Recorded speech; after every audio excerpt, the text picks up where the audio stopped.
Hands out the window. Now, the command split the night air like a blade. The amplified voice from the patrol car's PA system was guttural, stripped of patience, heavy with authority. Akinde froze in his seat, his knuckles tightening on the steering wheel. The beams of the spotlight poured through his windshield, drowning the cabin in a harsh white glare. Do it now. The voice grew louder, more urgent. Akinde's pulse slowed, not from calm, but from calculation. He had trained for moments like this, yet nothing could erase the sting of knowing that he was not being treated as an officer, not even as a man, but as a target. His left hand rose into the light, followed by the right. His palms pressed outward, fingers spread, an act as old as every roadside humiliation he had studied, witnessed, or endured. In that cold glare, he was stripped of his professional identity. The badge clipped to his belt, hidden under his casual shirt, meant nothing here.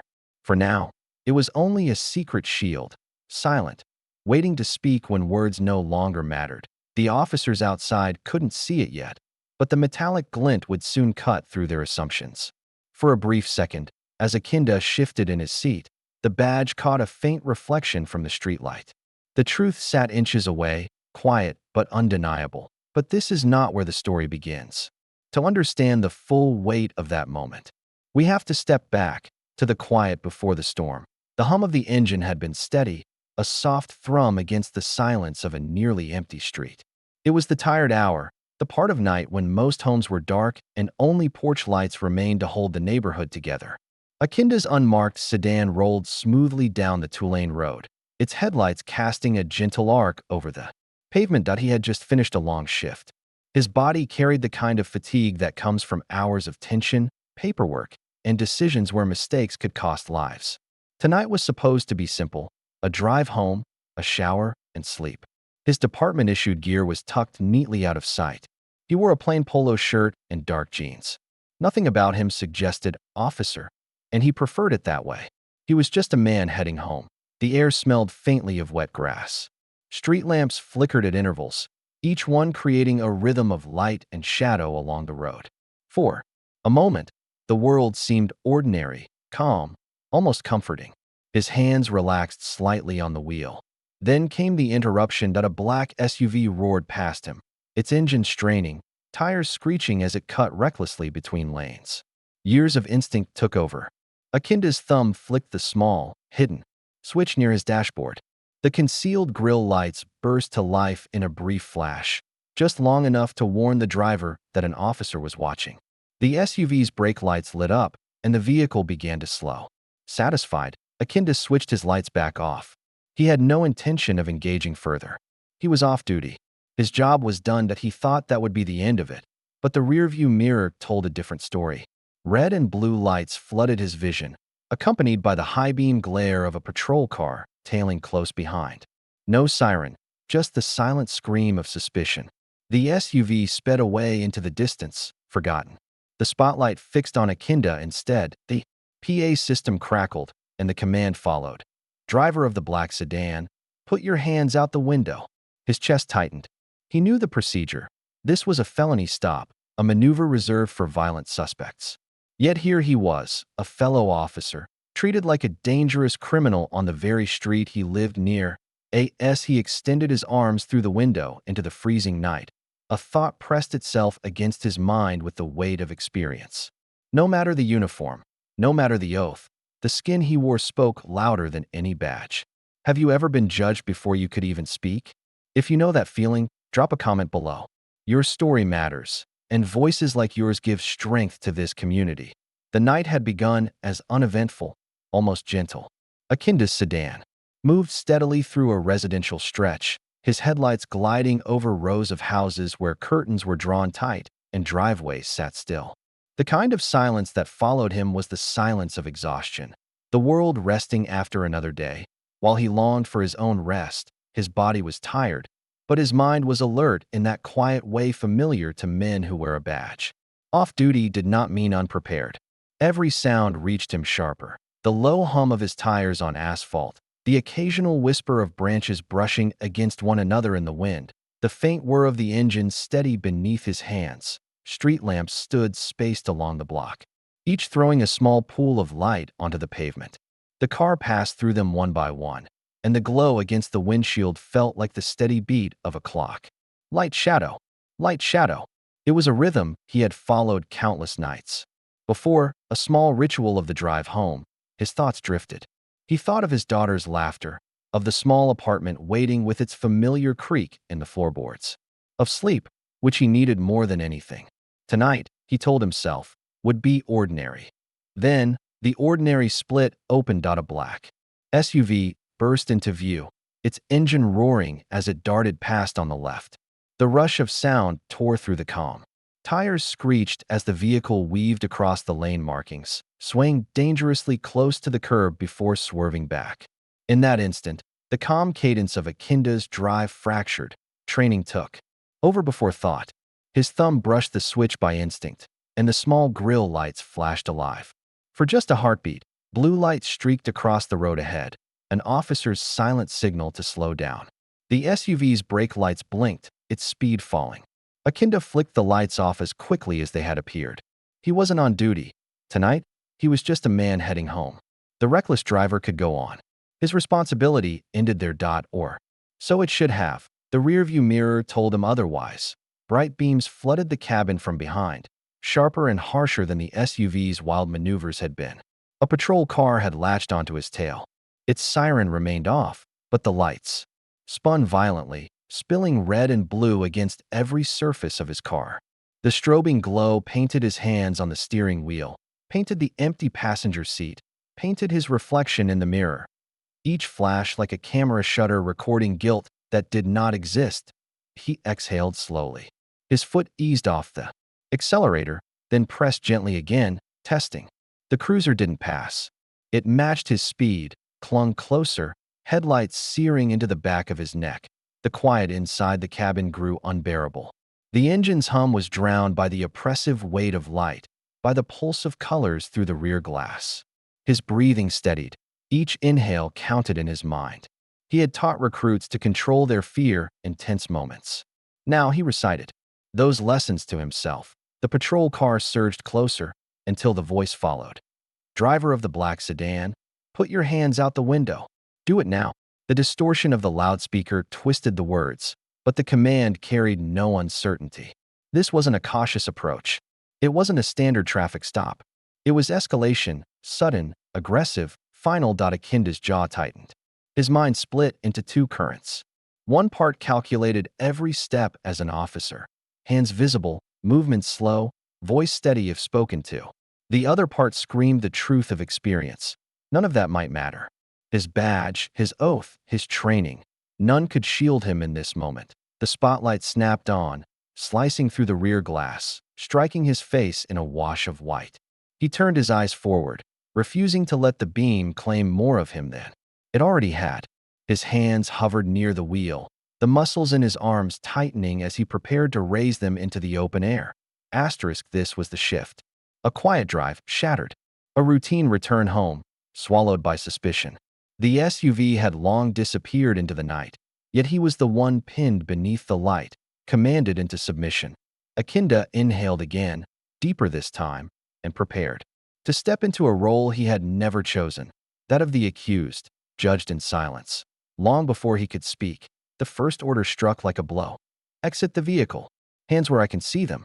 Move slowly. Akinde's door creaked as he pushed it open. The chill of the night swept in, sharp and unwelcome. He placed one foot on the pavement, then the other, careful, deliberate, rehearsed. Every gesture had to be exaggerated, stripped of any trace of threat. He raised his arms, palms open, and faced the flood of white light that made it impossible to see the faces behind it. Step forward. Keep your hands high. The voice thundered again, distant through the loudspeaker, yet crushingly close in authority. Akinde complied, the gravel crunching under his shoes.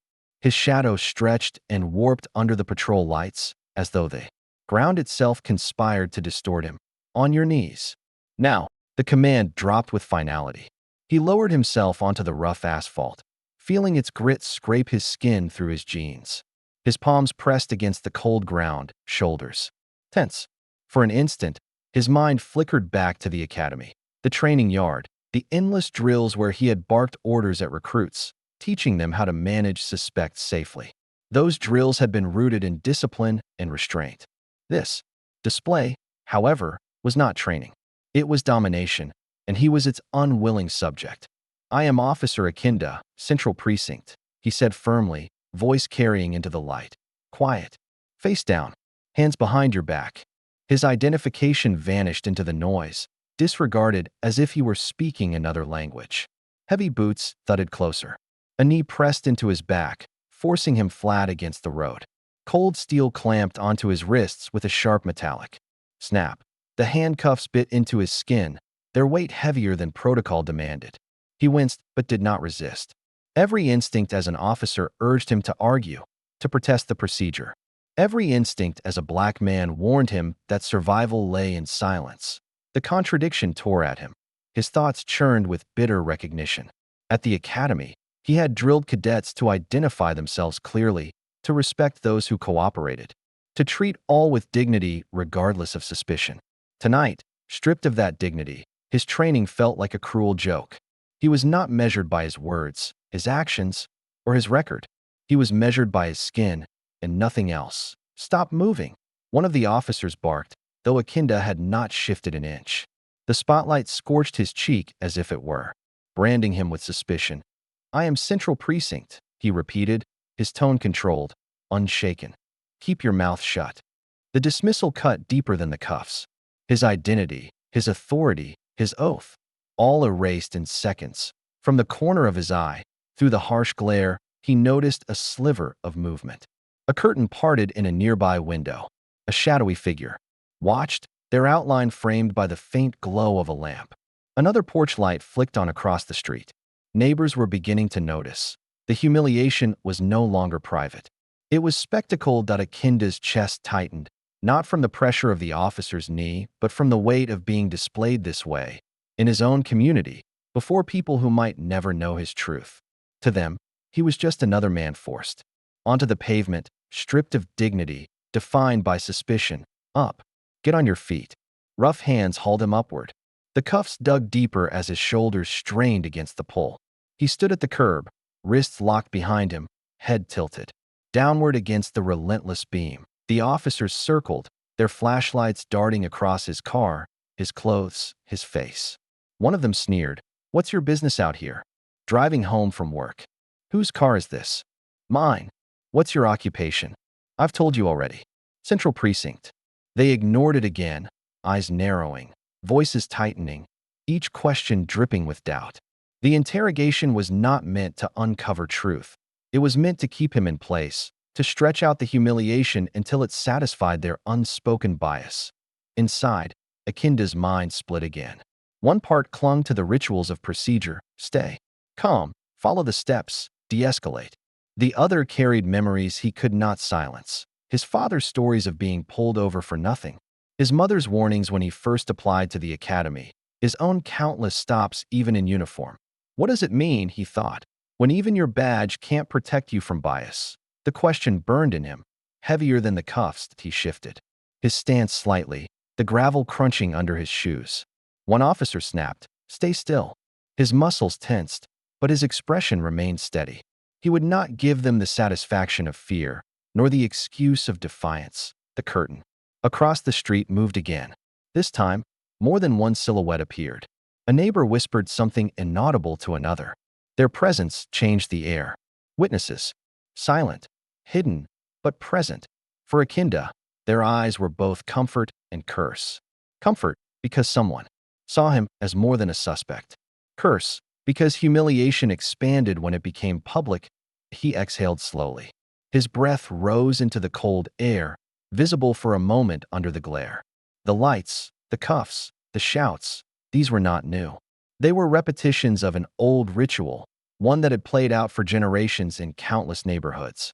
The only difference was that this time, the man forced to the ground carried the same badge as those who demeaned him. The irony was unbearable. The tragedy was familiar. Have you ever witnessed or experienced humiliation at the hands of authority? Share your story in the comments. By speaking out, you remind others that they are not alone, and that silence will never be stronger than truth. The questioning dragged on, each demand sharper than the last. Akinde stood cuffed at the curb, his shoulders squared, his face steady. He had given his name, his precinct, his role, yet none of it carried weight against the suspicion in their eyes. Then one officer's flashlight beam froze. "What's that on your belt?" The words broke through the routine of interrogation. For the first time, there was a flicker of uncertainty. The beam of light steadied, lingering on the faint outline beneath his shirt. Akinde tilted his chin slightly. "Left side," he said, calmly. His voice carried no panic, no pleading, only fact. The officer hesitated, then stepped forward. Fingers reached toward the holster, cautious but curious. The silence stretched long, every second heavy with the knowledge that the truth was about to surface. That a snap echoed as the flap was unfastened. The beam shifted, and the badge emerged from the shadow. Its polished face caught the patrol light, scattering sharp reflections across the pavement. Silver and black. Official. Unmistakable. For Akinde, the sight was both shield and burden. It was proof of his service, his sacrifice, his authority. It was also a reminder of the double edge he carried every day, that this emblem could command respect or be dismissed entirely, depending on who chose to see it. The officer held the badge awkwardly, as if it had grown heavier in his hand than the metal alone could explain. His posture stiffened. Behind him, another officer leaned closer, whispering something under his breath. "Run at 10 to 29. Subject ID check." Now, the radio hissed to life. Static cracked, followed by clipped words. "Unit requesting at 10 to 29. Confirm name and credentials." Another voice responded. "Copy. Stand by." The first officer's hand trembled slightly as he pressed the walkie-talkie. "Possible 10 to 33, he added. An emergency signal, an admission that the situation was not under control. The tone had shifted. The loud commands were gone, replaced by the sharp edge of worry. Their eyes darted between the badge and the man they had forced onto the ground. Akinde did not flinch. His breath was steady, his stance unbroken despite the cuffs biting into his wrists. He watched them quietly, offering nothing more. The badge spoke louder than any argument he could make. The radio crackled again. "Credentials match. Confirmed Central Precinct." Silence followed. It was heavier than the shouting had been. One officer cleared his throat, but no words came. Another shifted uneasily on his feet. The harsh certainty that had filled their voices minutes earlier dissolved into something they could not name. "Uncuff him," one finally muttered. The metal restraints clicked open. Akinde rubbed his wrists lightly, but said nothing. The marks left behind were bright red, raw against his skin. "Sir, you're clear." The words were flat, hollow. Not an apology, only a retreat. One officer dropped the badge back into Akinde's palm, but the gesture was careless. The metal slipped, clattering against the pavement before resting at his feet. The sound was sharp, final. He bent slowly, retrieving it with measured calm. Dust clung to the polished surface. He brushed it, once with his thumb, then returned it to its holster. That simple act, reclaiming what they had tried to strip away, was a quiet declaration. The officers stood by the patrol car now, their flashlights lowered, their voices hushed. The earlier confidence had vanished, replaced by unease. They could not mask. They avoided his eyes, their movements stiff. Akinde remained still, his composure intact. The storm around him had broken, yet inside he carried the same weight. Fatigue, betrayal, and the unshakable knowledge that his badge had only delayed what his skin had already decided for them. The irony pressed against him. It had taken proof carved in metal to counter assumptions etched in bias. And even then, the respect it demanded was reluctant, grudging. The radio clicked one last time, a dispatcher's voice filling the silence. "All units, confirm status." The officer answered with clipped words. "Unit 2, all clear. All clear." Two words that erased the spectacle, that pretended the humiliation had never happened. Yet the night, the ground, the witnesses in the windows, they would remember. So would he. Akinde adjusted his shirt, stood straighter, and turned toward his car. He had said little throughout the ordeal, yet his silence had carried more strength. Then their shouts. The officers watched, uncertain whether to speak again. None did. For them, the badge had shifted the balance. For him, the night had only confirmed the imbalance that never left. The cuffs released with a metallic click, but no words of regret followed. No acknowledgement, no apology, only the stiff silence of men who had realized too late what they had done. "Sir, you're free to go," one muttered, his voice low, clipped, as though the words were pulled from his throat against his will. The badge had been dropped into Akinde's hand moments earlier, careless and dismissive. It slipped, clattering against the asphalt, ringing louder than any command that had come before. That sound lingered in the air, a symbol of how quickly identity could be stripped and discarded. He bent slowly, picked it up, and brushed the dust away with his thumb. The badge felt heavier now, as though it carried the weight of every contradiction pressed onto his shoulders. He holstered it once more, reclaiming not just the object but the authority they had tried to deny. Still, the marks on his wrists throbbed. The skin burned where steel had bitten into him, red bands circling like invisible shackles that did not vanish with the key. He stood quietly by his car, posture steady, expression unchanged.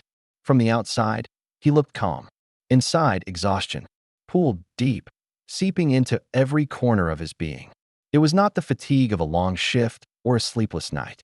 It was the exhaustion of living under suspicion, of wearing what he once called pride, his uniform, his badge, his oath, like armor that had grown unbearably heavy. This was the armor of fatigue. Each encounter like this, each roadside test of dignity, added another layer. He had worn it for years, convincing himself it was protection. But armor is weight. Armor presses down. Armor makes even simple movements harder. Tonight, that weight felt crushing. His mind turned, unbidden, to W.B. Du Bois' words on double consciousness. To be black in uniform was to live with two identities, always at odds. To walk with the authority of the state in one pocket, while carrying the suspicion of the state in the other. To be both shield and target, that paradox defined every step he took. At work, he was expected to embody the law. Off duty, he was forced to defend his right to belong in the world he served. Both roles were his, but neither shielded him completely. The contradiction carved a permanent fissure in his spirit. The neighbor's curtains remained drawn, but he knew eyes had watched. He wondered what they saw: a man forced to his knees, a suspect humiliated, or an officer denied his identity. Whatever they took from it, he knew the story would ripple quietly through the community. It always did. He slid into the driver's seat, closed the door, and leaned back. The cabin was silent now, but the silence did not soothe. It pressed in on him, magnifying the memory of hands that had shoved, cuffs that had cut, voices that had dismissed. His reflection in the windshield stared back, half lit by the patrol lights still spinning behind him. No report would be filed tonight. No reprimand would follow those officers. The words, "all clear," over the radio had closed the book before it was ever opened. Justice was not even considered. Akinde inhaled, slow and steady, the way he had been taught to manage his pulse in dangerous moments. He let the breath escape, but the heaviness remained. This was not fear. It was resignation mixed with resolve, a quiet recognition that the struggle was not about this night alone, but about the countless nights before and the many still to come. He touched the badge again, thumb brushing over its ridges. It gleamed faintly in the dashboard glow, a reminder of the dual life it represented. In his precinct, it marked authority.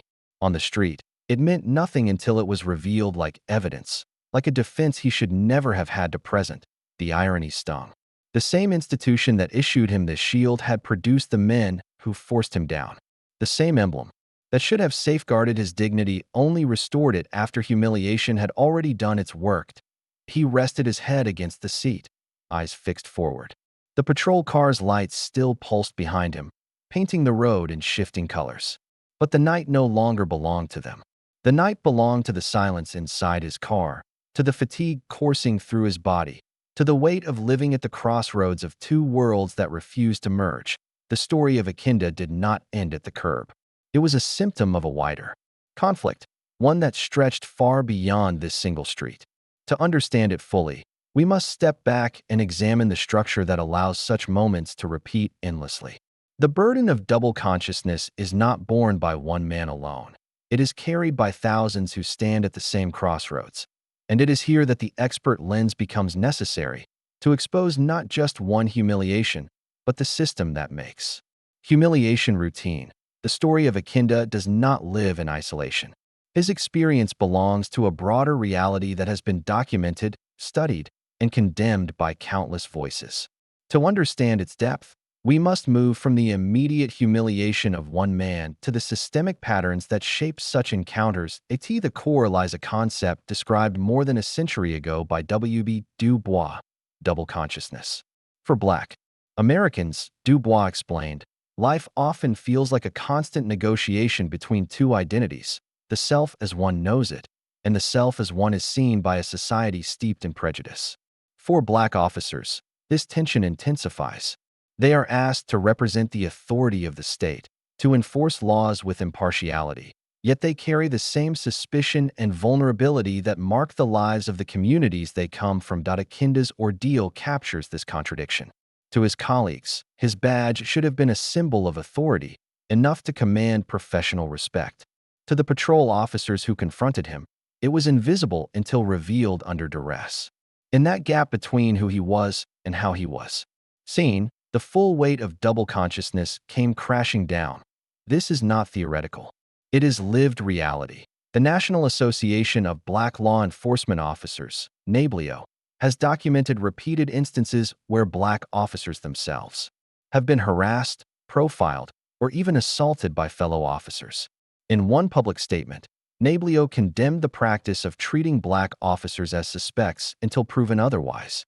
They pointed to cases where men and women in uniform were humiliated in front of civilians, stripped of their dignity, and in some instances denied medical care after encounters that turned violent. Lieutenant Thomas Glover, president of the Black Police Association of Greater Dallas, once spoke to this conflict. He explained that refusing to compromise one's convictions as a Black man in law enforcement often came at a steep price. Being labeled a radical, a troublemaker, or worse, a liability to the department. This professional stigma adds another layer to double consciousness. The knowledge that speaking against misconduct can cost one's career, even as silence corrodes one's integrity. What Akinde endured on that street corner was not an aberration. It was a symptom of a racialized atmosphere within policing itself, one where bias operates even against those sworn to the same oath. His treatment was not the result of misunderstanding. It was the outcome of a system in which suspicion defaults to skin color, regardless of credentials. The power of telling this story cinematically lies in making that system visible. The documentary lens takes individual humiliation and connects it to collective trauma. By focusing on the sound of boots on asphalt, the glare of flashlights, the clatter of handcuffs, the narrative turns routine procedure into lived violence. These details are not decorative. They are instruments of storytelling that help viewers feel what cannot be captured in statistics alone. Silence also becomes a tool. When Akinde identifies himself and the officers ignore him, the silence afterward is louder than any dialogue. It underscores the refusal to recognize his humanity. Later, when the badge is revealed and the officers hesitate, the pause tells us more than their words ever could. Silence here is not emptiness, it is revelation. This method of retelling also respects the reality of those who endure such moments. To gloss over the physical details, the cold of the ground, the sting of the cuffs, the distortion of commands over a loudspeaker, would be to flatten their experiences into abstraction. Instead, by capturing these details, the narrative resists erasure. It says, "This happened, and here is how it felt." Realism matters because it bridges the distance between the story and the viewer. People may read headlines about racial profiling, but statistics alone do not carry the sting of asphalt scraping against skin or the humiliation of a badge dismissed until proven authentic. Sensory storytelling fills that gap, transforming detached awareness into visceral understanding. Yet, beyond empathy, there is responsibility. These stories demand more than sympathy. They demand recognition of systemic failure. For every Akinde, there are countless unnamed others. Some carry the title of officer, others do not. Some survive, others do not. What unites them is the shared reality that bias does not pause to ask for credentials. This is why NABLEO's statements matter. They remind us that the issue is not a few isolated incidents, but a structural culture that permits them to occur. When an organization representing Black officers calls for accountability, it is not only defending its members, it is warning that unchecked bias corrodes the integrity of policing itself. By framing Akinde's experience through this wider lens, the story becomes more than a dramatization. It becomes documentation of a truth too often dismissed. It holds a mirror to the institution and asks, if even your own cannot escape suspicion, what does that mean for the communities you patrol? This is where the cinematic approach aligns with the moral purpose. By weaving together the immediacy of personal experience with the authority of documented evidence, the story gains both emotional and intellectual force. Viewers are not only moved, they are informed. They are given language, double consciousness, systemic bias, collective trauma, to describe what they have felt or witnessed but could not always articulate. And in this, the narrative transforms from a story about one man to a story about us all. If you believe these stories must be told, help us by liking and sharing this video. Because silence only protects injustice, Akinde's night ended when the cuffs came off, but the story did not. The impact stretched beyond him, seeping into the streets, the homes, and the memories of those who watched. For the neighbors peering from behind curtains, for the passers-by who slowed as patrol lights cut across the block, the spectacle imprinted itself as more than an isolated moment. It became another link in a chain of community memory, another confirmation of fears long carried. Research confirms what those witnesses felt instinctively. Simply seeing misconduct unfold can leave lasting psychological harm. Studies from public health institutions show that people who witness aggressive policing, whether in person or through viral videos, report higher rates of anxiety, depression, and even symptoms of post-traumatic stress disorder. The trauma does not stay with the individual targeted.